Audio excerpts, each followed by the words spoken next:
বিশ্ব কুষ্ঠ দিবস উপলক্ষে আলো সোসাইটি নানা কর্মসূচির মাধ্যমে দিবসটি যথাযথ মর্যাদায় পালন করেছে। এ উপলক্ষে সকালে রাজধানীর বাবর রোড থেকে একটি সচেতনতামূলক র্যালি বের হয়। র্যালিটি বিভিন্ন সড়ক প্রদক্ষিণ করে শ্যামলী মাঠে গিয়ে শেষ হয়। র্যালিটিতে আলো সোসাইটির সদস্যদের পাশাপাশি বিভিন্ন শ্রেণী পেশার মানুষ অংশগ্রহণ করেন। বিস্তারিত থাকছে সহকর্মী এস.এম. মামুনের প্রতিবেদনে। আজ বিশ্ব কুষ্ঠ দিবস উপলক্ষে আলো সোসাইটির উদ্যোগে একটি আলোচনা সভা অনুষ্ঠিত হয়েছে।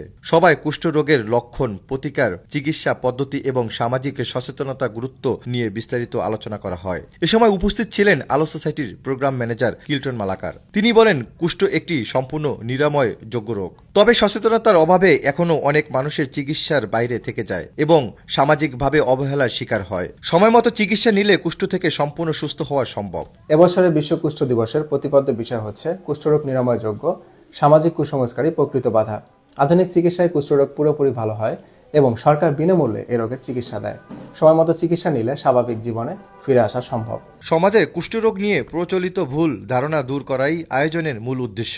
আলোচনা সভা শেষে আলো সোসাইটির সদস্যদের মাঝে কম্বল বিতরণ করা হয়। পাশাপাশি কুষ্ঠ বিষয়ে সচেতনতা বাড়াতে বিভিন্ন শিক্ষা প্রতিষ্ঠানে লিফলেট বিতরণ কর্মসূচি আয়োজন করা হয়। এ বিষয়ে আরো তথ্য জানান আলো সোসাইটির সদস্যরা। আজকে হল বিশ্ব কুষ্ঠ দিবস এবং প্রতি জানুয়ারিতে এই দিনে পালিত হয় আর কি। তবে যারা যারা প্রথম অবস্থায় ওষুধ খায় তারা সম্পূর্ণরূপে একটা ভালো মানুষের মতন সুস্থ হয়ে যায়। কুষ্ঠরোগ হচ্ছে নিরাময়যোগ্য।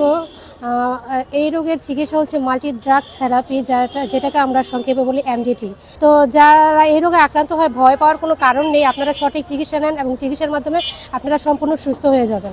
আমাদের এবারে স্লোগান হচ্ছে কুষ্ঠরোগ নিরাময়যোগ্য, সামাজিক কুসংস্কার প্রকৃত বাধা। আমরা এই বাধা দূর করে কুষ্ঠরোগকে নির্মূল করব। কুষ্ঠরোগ নিয়ে ভয়ের কোনো কারণ নেই, বরং রোগের প্রাথমিক লক্ষণ দেখা দিলে দ্রুত নিকটস্থ স্বাস্থ্যকেন্দ্রে যোগাযোগ করা প্রয়োজন। এস.এম. মামুন, আনন্দ টিভি, ঢাকা।